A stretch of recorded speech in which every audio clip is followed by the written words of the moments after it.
Welcome to our channel অল্প অল্প গল্প। আমরা আবার একটা নতুন এপিসোড নিয়ে হাজির হয়েছি আপনাদের কাছে।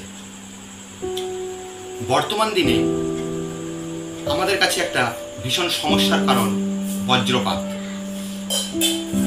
দুঃখজনকভাবে হলেও এই বজ্রপাতের ফলে অনেক মানুষের প্রাণহানি ঘটে।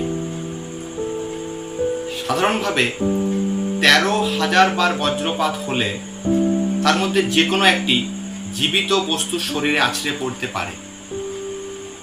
তবু মানুষ সাধারণভাবে বিদ্যুৎপৃষ্ট হওয়ার সম্ভাবনা খুবই কম থাকে মানুষের মধ্যে, কারণ মানুষ তার নিজের বুদ্ধির জোরে এই বিপদ থেকে নিজেকে রক্ষা করতে সক্ষম হয়। তবুও অসাবধানবশত মাঝে মধ্যে কিছু ঘটনা ঘটছে এবং ঘটে চলেছে। আজকে আমাদের মূল যে গল্প, এমন একজন মানুষকে নিয়ে যার জীবনে সঙ্গী হয়েছিল বজ্রপাত, একবার নয় 4 বার। এমনকি মৃত্যুর পরেও সে বজ্রপাতের হাত থেকে রেহাই মেলেনি ভদ্রলোকের। তিনি ছিলেন ব্রিটিশ সেনা অফিসার ওয়াল্টার সামারফোর্ড। তার জীবন সত্যি এক বিস্ময়ের, এক আশ্চর্যের।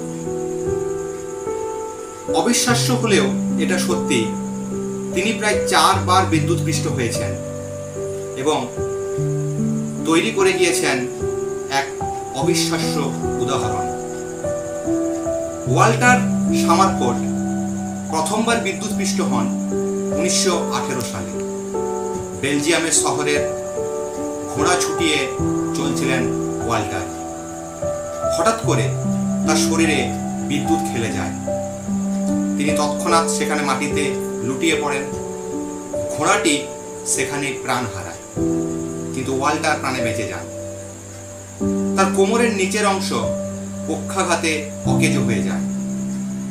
এরপর অবশ্য তিনি আর ইউরোপে থাকেননি, তিনি চলে যান কানাডায়।